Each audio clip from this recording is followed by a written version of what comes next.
আপনারা দেখছেন help for education channel.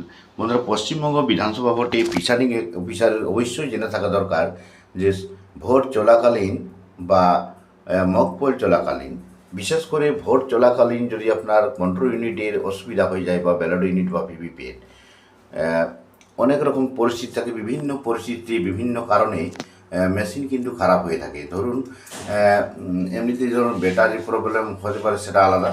কিন্তু যদি কোনো ভোটার নিজে কারণে ভোট দিতে এসে ভোটিং কম্পার্টমেন্টে ভোট দিতে গেছেন এবং তার পকেটে জলের পাউচ আছে অথবা কোনো কালার রং আছে, অথবা তিনি বমি করে দিলেন অথবা জল ঢেলে দিলেন অথবা বমি করে দিলেন ব্যালট ইউনিটে, সেটা তো আপনি দেখতে পাচ্ছেন না।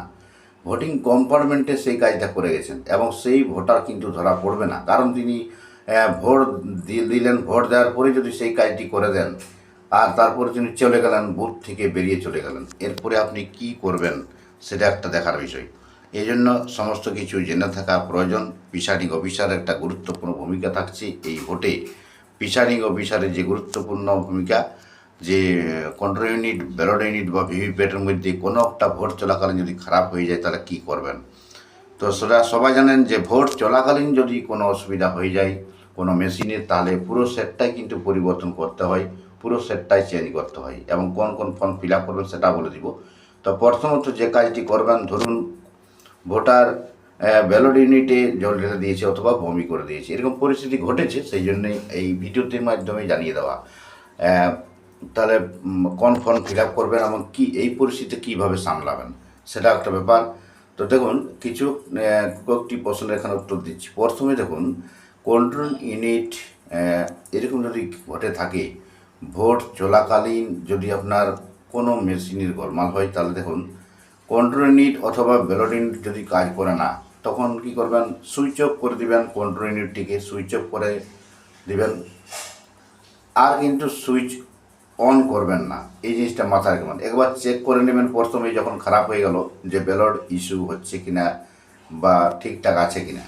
পরের ভোটার গেলে কিন্তু জানতে পারবেন যে ব্যালট কাজ করছে কিনা, তখন পরের ভোটার অটোমেটিক্যালি বলবে যে স্যার এখানে তো ব্যালট ইউনিটে কীভাবে ভোট দেওয়া হবে, এখানে জল ঢালা আছে বা বমি করা আছে। তখন সেই পরিস্থিতি সামলাবার জন্য কি করবেন,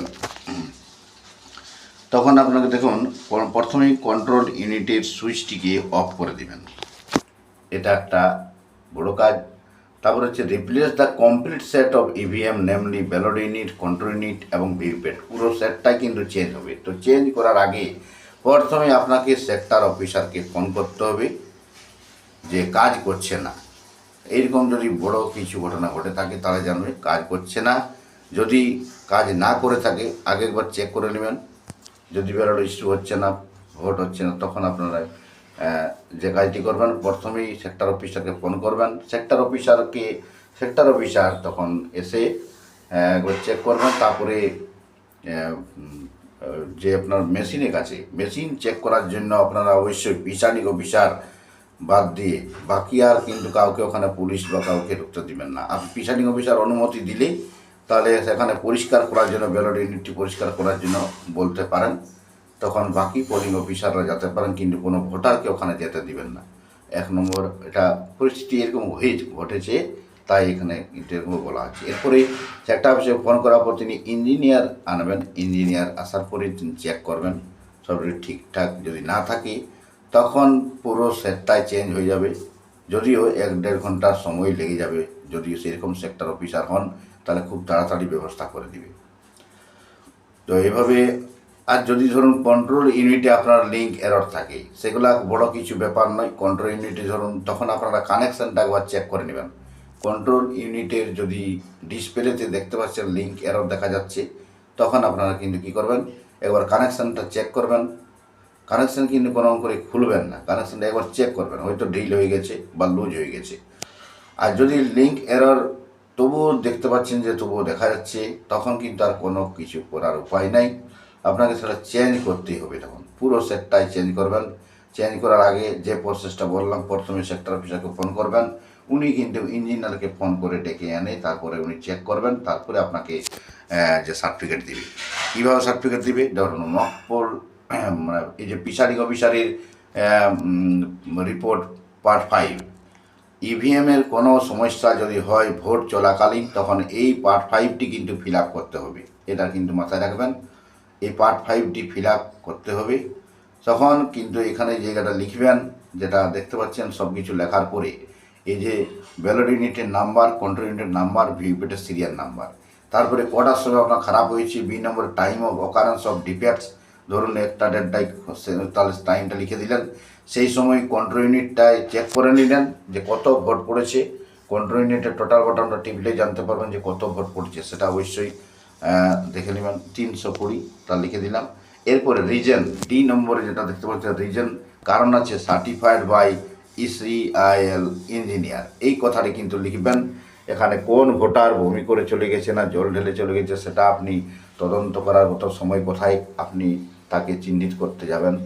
তার থেকে সবথেকে বড় জিনিস হচ্ছে সার্টিফাইড ইসিআইএল ইঞ্জিনিয়ার, এই কথাটি আপনারা কিন্তু এটা লিখবেন।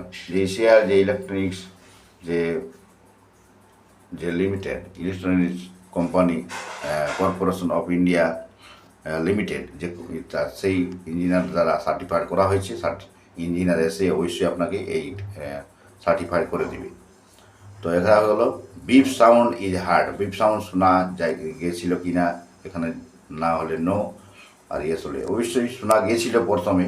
পরে তো ভোট যখন দিতে যাচ্ছেন তখন সেই ভোটার যা বলছেন যে এরকম ভোট নিচ্ছে না, কোথায় আমি ব্যালট ইস্যু করব। তো চেক করে দেখলেন যখন সব কিছু খারাপ, তখন অবশ্যই এই পদ্ধতিটা অবলম্বন করবেন।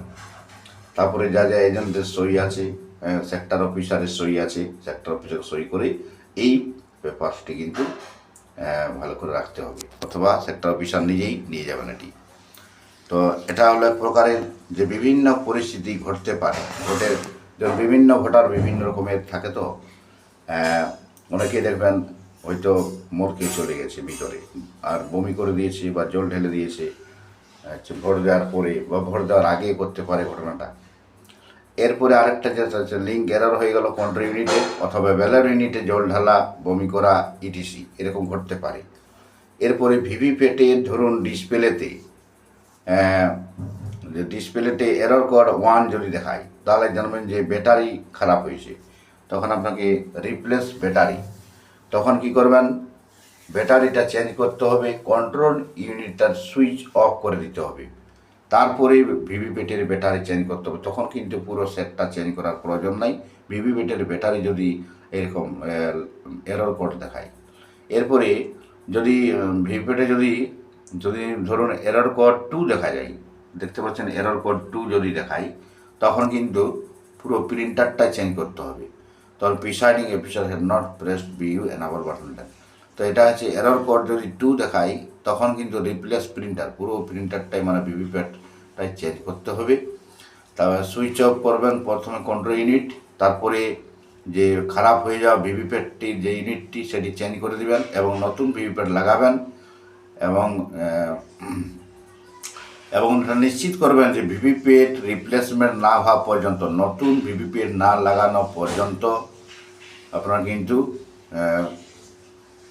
কোনো রকম করে সুইচ অন করবেন না। এই জিনিসটা জানান, আগে কোনো রকম করে সুইচ অন করবেন না, কন্ট্রোল ইউনিটের সুইচ অন একবারই করবেন না। সুইচ অফ করে দেওয়ার পরে পুরো সেট না কানেকশান হয়ে যাওয়া পর্যন্ত আপনারা কিন্তু সুইচ অন করবেন না। এটা এক প্রকার হলো ইন কেস প্রিসাইডিং অফিসারের প্রেয়ার, এটা বুঝতে পারছেন। তাহলে বিভিন্ন পরিস্থিতি ঘটতে পারে, এটা কিন্তু মাথায় রেখে ভোট ব্যবস্থা করবেন।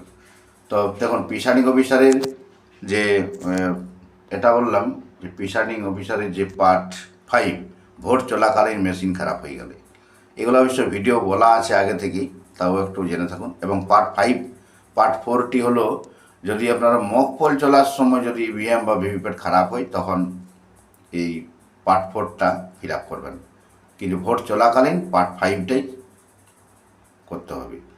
আর একটা জিনিস হচ্ছে এখানে ধরুন পার্ট 2টা যদি ব্যাটারির প্রবলেম হয় মক পোল চলার সময়, অথবা এই যে ধরুন পোল অ্যান্ড বা ভোটের সময় যদি আপনার ব্যাটারির অসুবিধা হয়, তখন কিন্তু এই পার্ট 2টা ফিল আপ করবেন ভোট চলাকালীন অথবা মক পোলের সময়। এটা এগারো প্রকার। এরপরে আর একটা জিনিস দেখাচ্ছি আপনারা কি আর কি ফিল আপ করবেন ফর্ম।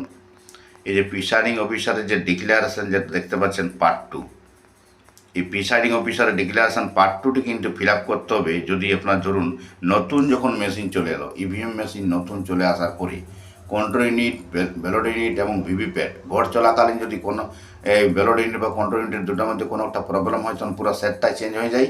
তখন সেট যখন নতুন চলে আসে তখন আপনাকে এই পার্ট 2টি ডিক্লারেশনের পার্ট 2টি ফিল আপ করে ফিল আপ করতে হবে, আর এটা এজেন্টদের সবাই সই করতে হবে। এটা ফিল আপ করতে হবে ভালো করে, এজেন্টদের নাম, ক্যান্ডিডেটদের নাম, এগুলো কিন্তু করতে হবে এই দুটি ফর্ম। তাই এটা খুবই গুরুত্বপূর্ণ, যদিও ছোট্ট ভিডিও, এটি আপনারা একটু ভালো করে গুরুত্ব দিবেন। আমরা ভোট চলাকালীন বিভিন্ন রকমের ভোটার থাকে, সেই পরিস্থিতি দেখে আপনারা দেখবেন প্রবলেম যদি হয়ে থাকে, কারণ এরকম হয়েছে এর আগে। তাই এই ভিডিওটি বানানোর একটা উদ্দেশ্য হলো, এরকম মানে একজন ভোটার ভোটিং কম্পার্টমেন্ট দিয়ে ভোট দেওয়ার পরে উনি বমি করে দিয়েছেন। বমি করার পরে পুরো কিন্তু পরের ভোটার যখন গেলেন তখন জানতে পারলেন সেই ভোটার তো ভোট দিয়ে চলে গেলেন। পরের ভোটার যাওয়ার পরে উনি বলছে কোথায় ভোটটা দিব, পুরো বমিতে ভরে আছে, বা জল ঢেলে দেই সেটাও কী করে জানবেন, যতক্ষণ না ওখান থেকে যেতে পারছে না ভোটার ছাড়া। তাই এই পরিস্থিতিগুলা সামলিয়ে অবশ্যই আপনারা ভোট সম্পন্ন করুন। Thank you.